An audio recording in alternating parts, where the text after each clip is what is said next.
Hi guys, mutation rise from the ashes can be really tricky if you don't know how to do it. So I decided to make a video, another video, which I don't usually do after Monday, for this mutation, because I made some videos but I didn't actually really show you how to beat this pretty easy. I was also struggling with some commanders, so I'll now show you some tricks here. First of all, Kerrigan's is good for mobility, but I also showed that in my video. You probably noticed that Mela had more kills, he was loaded with the Horde, but Kerrigan has Omega network and an instrumental for sniping these reanimators before Stukov can get enough bunkers to really become powerful. So you can check this in that video of mine. Kerrigan tries her best, but now I'll show you some other things. So we have void reanimators, that those are they will spawn, start spawning I think 20 seconds. The first one spawns 20 seconds after you kill the first unit, and after that they spawn every 50 seconds, and there is a maximum of 4 that can be present on the map. That's also something that you can exploit. I'll show you that later. And also the self-destruction and lava burst attacks you pretty much. Lava burst is particularly nasty because how it deals damage to heroic units. Also, you may think that you have units with a lot of HP, like for example the Haka primal contender that you have, like the Kron has 8000 HP, but to heroic units it takes away 24% of their health per second. So no matter how big unit is, it will get killed in a little more than 4 seconds of exposure. So yeah, that's a thing too that you need to know about lava burst, and also self-destruction. Everything that dies explodes, so it also makes your life more difficult. And the map itself, because on site of Aemon, of course, you cannot, like, if you push into the one sliver location and there fight the defenses, and then you have to pull back to fight at the enemy wave, or there are reanimators that you need to deal with, then you cannot. I mean, if when you return and you didn't do the half of the job, because the sliver spawns new rifts, new crystals, and also spawn new units, so it will all be reset to the beginning, so that you have to kill the slivers in one go. Okay, so let me show you some things over here. Okay, so I was Karax, Mela was Vorazun, and many people type this. Okay, he's misspelled it, leave the bonus. So I mean, I didn't actually do this. I cleaned this with Purifier Beam and then with some cannons here, and I didn't do it for the bonus to clear this area, because you have to understand that the reanimator spawn from enemy buildings. So I didn't want reanimator spawn from here. I wanted to clear this area, so I can place cannons over here. So when we are pushing here, that reanimators don't trouble us from there anymore, because further nothing has died. Okay, this had. Unfortunately, I don't have the cannons, the sufficient cannons here yet, so reanimators went here to reanimate this stuff.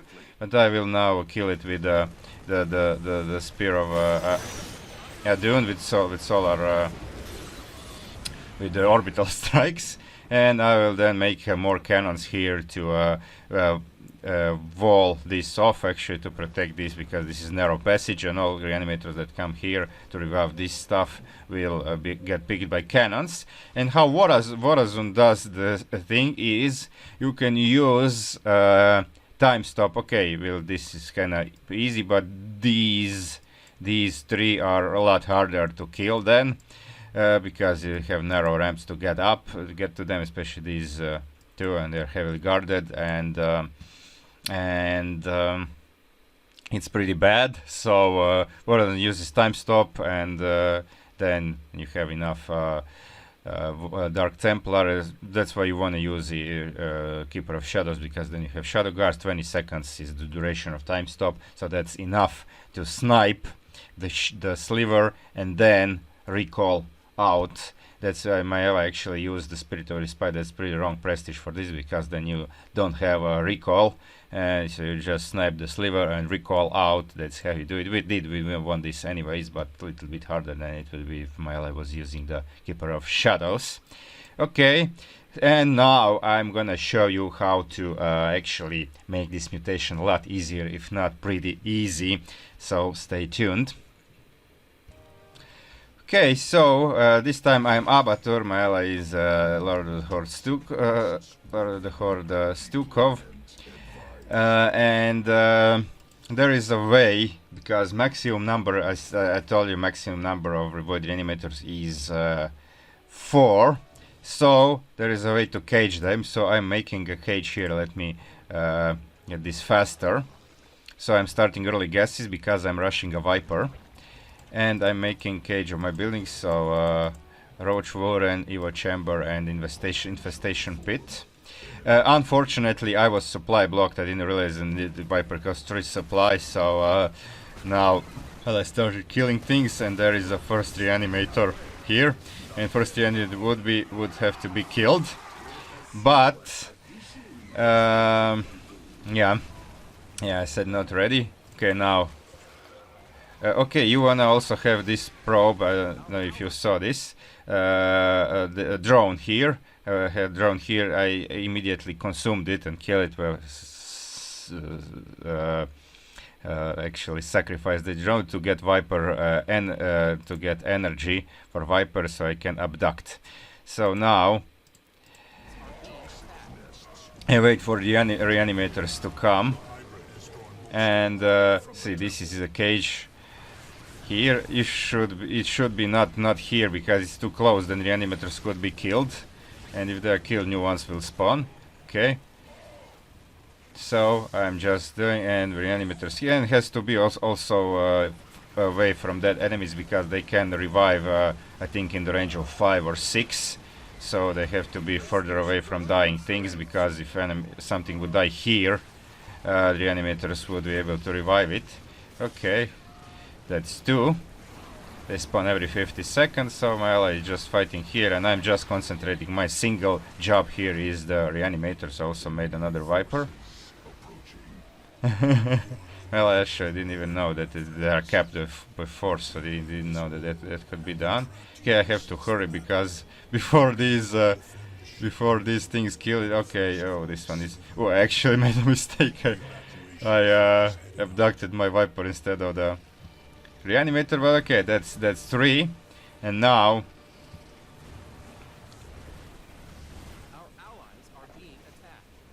okay, I realized that something is reanimated this stuff, so that must be reanimator over here.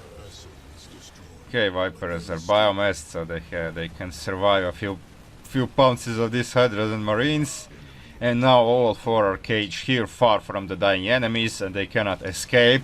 So no new reanimators should spawn. So now I kinda get this Viper into actions. I help ally. First I blinding clouded, then I turn my Vipers into Leviathans, and now I have Leviathans to fight this. And this expansion is safe zone, so I don't have to worry about lava here. This is the farthest lava can get. They can get over here nor over here. But furthermore, I have to be careful. So I didn't want to go for ground units, because ally has a lot of stuff, and Abatur's units are chunky. So I want just flyers. So I'm adding a Spire, and I will be adding Mutalisk. But now without reanimators, it's a lot easier, because when we clean something, we can be sure nothing will spawn from there. You can see I almost lost these to lava. But fortunately I was able to move away before I essence, yeah, no, it's a lot of essence here, and well, I went here.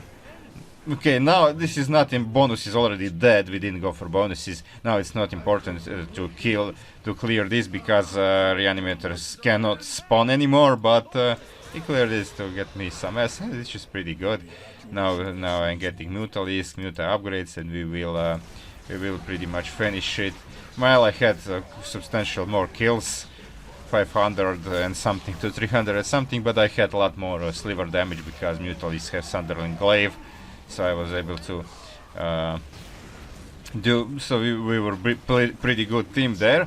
Okay, so I don't want to show how this ended because I showed the most important part. Only thing that you need to kind of go back and forth. Mutalisks are pretty mobile and they are kind of tankier than Kerrigans. Kerrigans mutas like 1 or 2. I think it takes only 2 explosions from self-destruction to kill Mutalisks, so you can lose the whole supply to just 2 or 3 explosions. And Abatur's Mutalisks, when they are when they are fully biomass, they have 4 times the health, 480. So they also have rapid regen, so it's pretty good.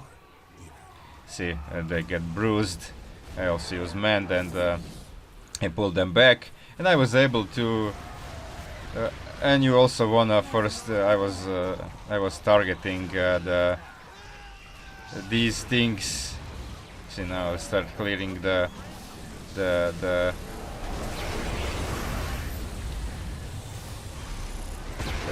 rifts, so no more units can spawn from them. And then I just click on this thing, and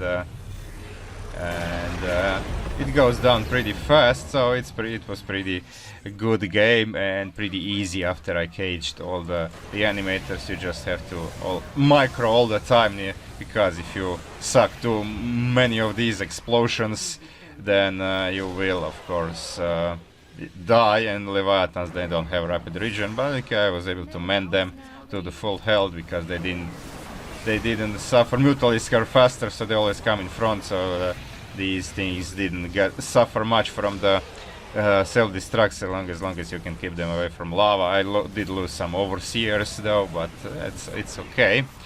Okay, so now I'm gonna show you how you can do this mutation really easy without even caging or something, without even expanding. Okay, so stay tuned.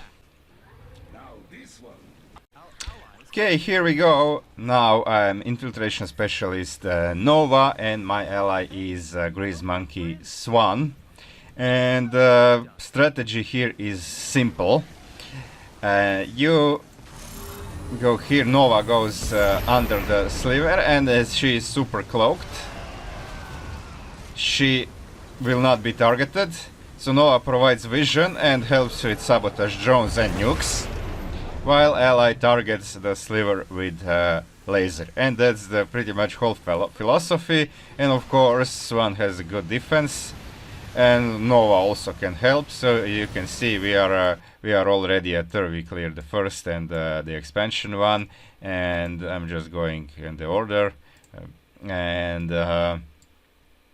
Here defense is good. I have siege tanks. My ally will also be adding some siege tanks. Already did.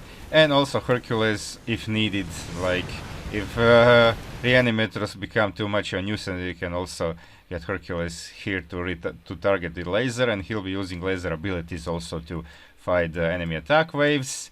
But it's whenever you use a laser somewhere else, it's important to retarget, because laser would prioritize the units, so you wanna retarget here.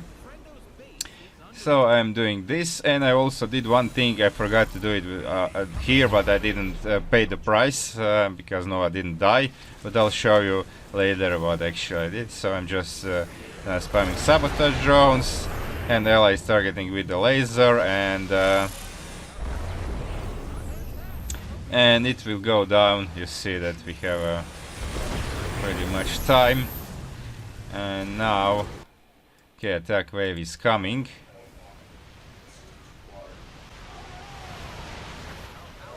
Okay, I'm helping with the Griffin.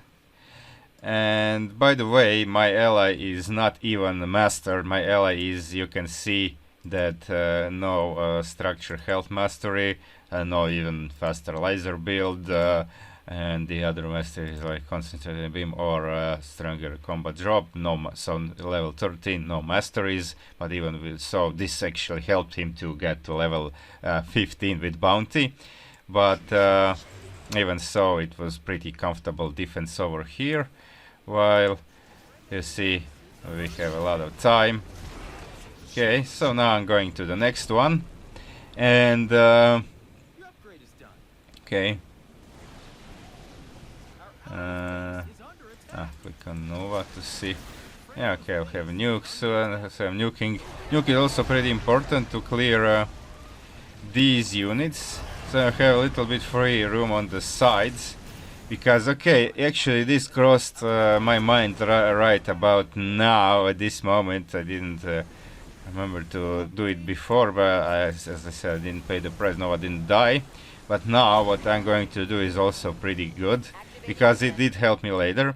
So you see, I placed the defensive drone over here, and this is really important, because, I mean, you have to be careful. Nova can still die to lava. These unstable energy thing, those lightnings, they'll deal 100 damage, so they won't kill Nova, and by the time it can strike again, Nova is back to full health, because it has a pretty fast health regen, so it's not important, but lava can still kill her. Or if you accidentally click on something, then a click on something, then Nova, or snipe something, Nova will be then decloaked and die. So if Nova dies here, without this, you see, we have no vision outside of our main base, so I would have to revive Nova over here and walk her all the way through here, so that's really pain. We probably, maybe we would even lose the game, because it's a lot of time. So I have this outside of the range of the units, so Amon's units don't see it, don't kill it. And if Nova dies, I can revive her over here, because this provides me vision. So this is also a pretty important thing.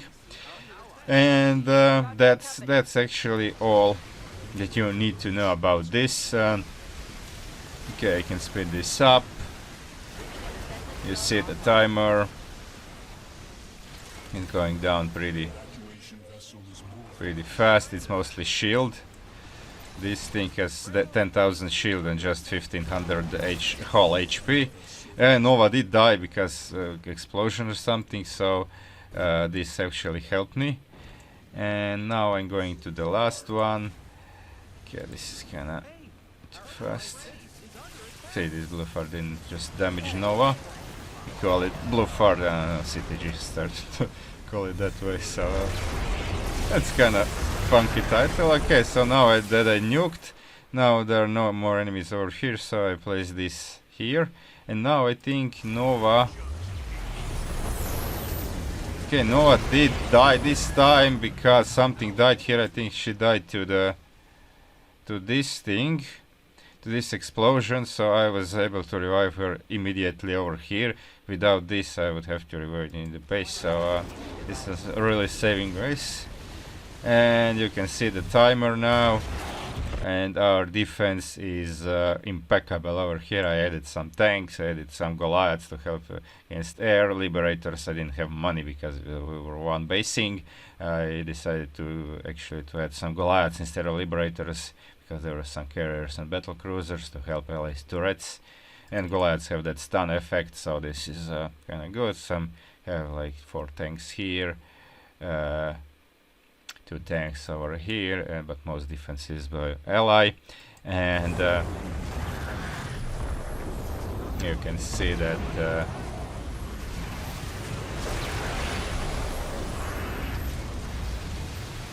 ally even used concentrated beam, and about 7 minutes to spare we finished it, so it was pretty comfortable win, and this is the easiest way to do it. Okay, I hope you liked it. Like and subscribe if you did. These were the tricks how to make this mutation a lot easier, and this Swan Nova is really the easiest way to do it.